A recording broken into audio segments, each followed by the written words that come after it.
अस्सलामु अलैकुम वरहमतुल्लाहि वबरकातुहू। हम लोग जब उम्रे पर जाते हैं तो सबसे पहली चीज़ जिसका हमें सामना करना पड़ता है और जिसमें हम कंफ्यूज होते हैं कि यार कैसे इसको करें, वो है एहराम की चादरें बांधना। जब हम लोग एहराम की चादरें बांधते हैं तो माइंड में एक सवाल आता है कि एहराम की ये चादरें कैसे बांधें, इसको बांधने का सही तरीक़ा क्या है। तो आज मैं आप लोगों को प्रैक्टिकली ये बताऊंगा और कुछ ज़रूरी मसाइल भी समझाऊंगा एहराम की चादरों से मुताल्लिक़। कल मैं उम्रे पर जा रहा हूँ, आप लोग मेरे सफ़र के लिए दुआ करें, मैं आप लोगों के लिए दुआ करूँगा। तो एहराम की जब चादरें मैंने निकाली तो सोचा क्यों ना आप लोगों को एहराम की चादरें बांधने का सही तरीक़ा बताया जाए। सबसे पहली बात जो आपको समझना चाहिए वो ये है कि एहराम की चादरें बांधने का कोई ख़ास तरीक़ा शरीयत में नहीं है। आपको जैसे सहूलत हो, जैसे आसानी हो, आप वैसे एहराम की चादरें बांध सकते हैं। मिसाल के तौर पे कुछ लोग ऐसे यूँ लेते हैं और इस तरह से वो एहराम की चादरें बांध लेते हैं। यूँ किया उन्होंने और अपने हिसाब से जैसे है वैसे बांध ली। कुछ लोग जो लेते हैं ना, वो इस तरह से यूँ ली और इस तरह से उन्होंने क्रॉस किया और इधर से यूँ करके यूँ बांध ली।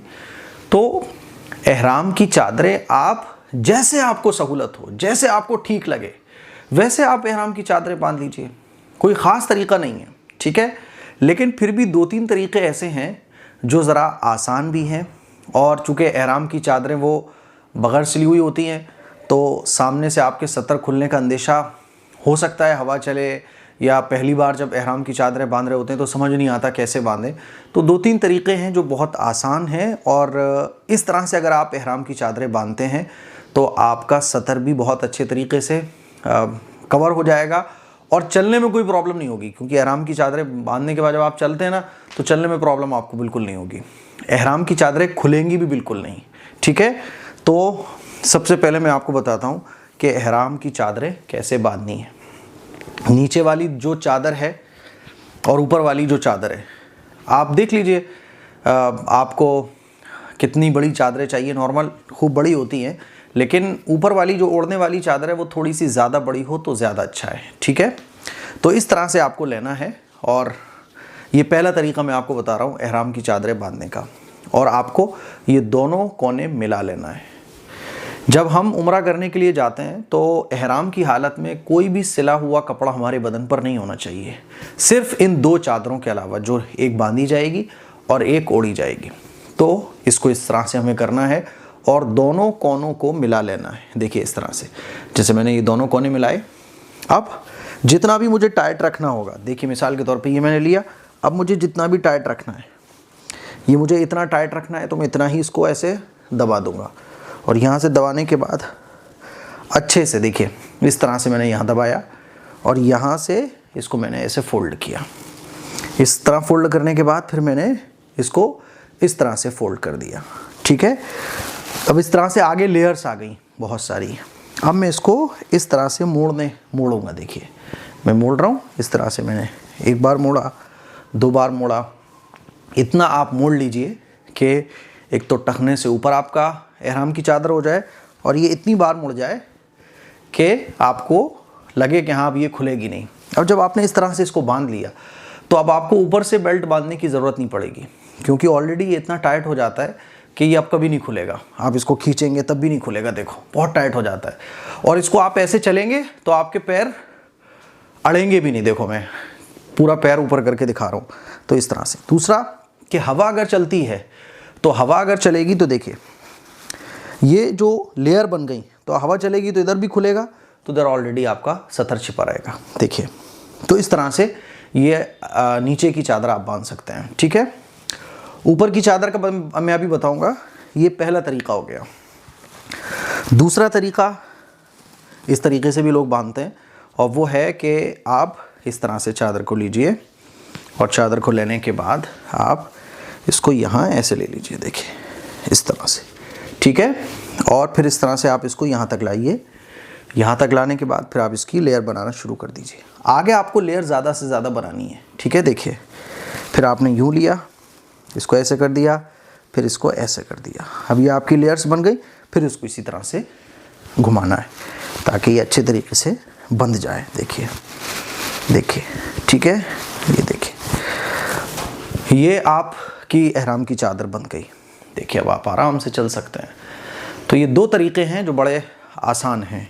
एक तरीका और भी है, और वो तरीका है कि आप इस तरह से करें और थोड़ा सा कोना ये ज़्यादा छोड़ दीजिए, फिर आप इस तरह से इसको लीजिए, फिर आप इसको लीजिए, और फिर आप इसको लीजिए, और फिर आप इसको लीजिए, फिर इसको आप ऐसे फोल्ड कर दीजिए। ये तीसरा तरीका है। तो ये जितने भी तरीके मैं आपको बता रहा हूँ, ठीक है, ये इससे क्या होगा कि आपको चलने में, दौड़ने में और खुलने का आपका कोई डर नहीं रहेगा। ठीक है, तो ये हमारी एक चादर नीचे की बन गई। ठीक है, अब ऊपर की चादर हमें कैसे ओढ़ना है? तो नॉर्मल जैसे हम शॉल ओढ़ते हैं वैसे ही हम ऊपर की चादर भी ओढ़ेंगे। इस वाले कोने को हम इतना करेंगे और इस तरह से हम ओढ़ लेंगे। देखिए ये मेरी थोड़ी सी छोटी चादर है, वरना क्या होगा जब बड़ी चादर लेंगे आप ऊपर वाली, तो ये जो कोना है ये ऐसे जब आप करेंगे तो वो घूम के आपका इधर आ जाएगा और आप उसको यहाँ पे लगा सकते हैं, अंदर कर सकते हैं, तो ये आप पूरे कवर हो गए। ठीक है, अब आप अपना सही करिए, तवाफ़ करिए। ये आपकी एहराम की चादरें अब खुलेंगी नहीं, आपको बेल्ट बांधने की ज़रूरत भी पेश नहीं है। ठीक है, अच्छा इसका क्या है? ये तो 3 तरीके मैंने बताए। इसके अलावा जैसे आपको सहूलत हो, जैसे कि बाज़ लोग होते हैं वो ऐसे क्रॉस करके ऐसे बांध लेते हैं, तो आपको फिर जैसे सहूलत हो वैसे। ये तो मैंने बताया, जो पहली बार उम्रे पर जाते हैं तो बहुत टेंशन रहती है कि यार एहराम की चादरें कैसे बांधें।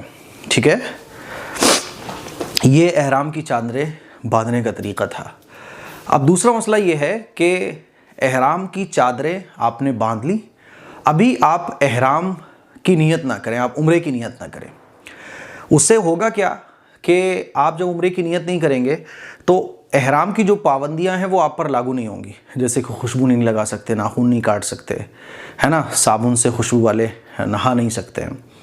तो आप जब फ़्लाइट में बैठ जाएं तो उसके बाद आप जब खाना वगैरह हो जाए और आप सोने की आप तैयारी करें जब फ़्लाइट में, तब आप उम्रे की नीयत कर लें। लब्बैक अल्लाहुम्मा उम्रा, है ना, आप उर्दू में भी नियत कर सकते हैं, अल्लाह मैं उम्रे की नियत करता हूँ, और आप तलबिया पढ़ें, लब्बैक अल्लाहुम्मा लब्बैक, लब्बैक ला शरीक लक लब्बैक, इन्नल हम्दा वन निअमता लक वल मुल्क ला शरीक लक, है ना। अब तलबिया आप खूब पढ़ें। तो ये तो है एहराम की चादरें बांधने का तरीका। अब एक सवाल आता है, टॉयलेट बाथरूम जाएंगे तो क्या करना है? तो आप टॉयलेट बाथरूम अगर जाएं तो वॉशरूम जाते वक्त आप एहराम की चादरें उतार भी सकते हैं। मान लीजिए आपको वॉशरूम जाना है तो आपने एहराम की चादरें, जैसे आप वॉशरूम आपको जाना है, अब ये एहराम की चादरें आप ओढ़े हुए हैं तो कोई बात नहीं, आप इसको उतार के टांग दीजिए बाथरूम में और अब वॉशरूम से फारिग हो जाए।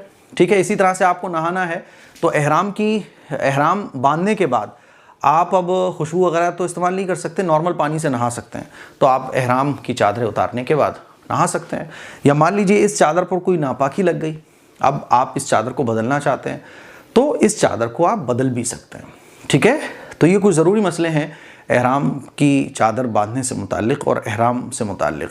अच्छा, बाज़ लोग ये समझते हैं कि एहराम की चादरें हमने इस तरह से ओढ़ ली, अब हमारी एहराम की नीयत हो गई। तो एहराम की चादरें ओढ़ने से एहराम की नीयत नहीं होती है। एहराम बांधना यानी एहराम में आप जब चले जाते हैं जब आपने चादरें भी ओढ़ ली और आपने उम्रे की नियत भी कर ली। जब आपने उम्रे की नियत कर ली अब एहराम की पाबंदियां आप पे शुरू हो गई। तो एहराम कहते हैं बहुत सारी चीज़ों को मिलाकर, यानी आपने एहराम की चादरें ओढ़ ली और उम्रे की नियत भी कर ली, अब एहराम की पाबंदी आप पे शुरू हो जाती है। लेकिन अभी आपने सिर्फ चादरें ओढ़ी हैं, उम्रे की नियत नहीं की, तो आप पर एहराम की पाबंदियाँ लागू नहीं होंगी। ठीक है, तो ये तो था एहराम बांधने का तरीक़ा। मुझे उम्मीद है कि एहराम बांधने के बारे में ये तमाम बातें आपको अच्छे तरीके से समझ आ गई होंगी। अच्छा, एक बात और मैं आपको बताना चाहूँगा कि बाज़ दफ़ा कुछ लोग बहुत मोटे होते हैं, तो वो अगर ऐसे बांध भी लें तब भी उनकी एहराम की जो चादर है वो रुकती नहीं है। तो उलमा ने इस बात की इजाज़त दी है कि वो लोग जो माजूर हैं या किसी प्रॉब्लम में हैं या मोटापे की वजह से वो परेशान हैं, चादर वगैरह टिक नहीं पाती है, जो भी मसला हो, तो वो इन दोनों कोनों को यहाँ से सिल भी सकते हैं, सिर्फ इन 2 कोनों को, ताकि वो ना खुले। लेकिन ना सिलवाना बेहतर है। ठीक है, ये सिर्फ माजूर लोगों के लिए है। तो मुझे उम्मीद है ये तमाम बातें आपको अच्छे तरीके से समझ आ गई होंगी। इस क्लिप को शेयर करें, और मैं उम्रे पर जब जाऊंगा तो अब बहुत सारी चीज़ें रोज़ाना आपको उम्रे से मुताल्लिक़ ही बताऊंगा। इस क्लिप को शेयर करें। अस्सलामु अलैकुम व रहमतुल्लाहि व बरकातुहू।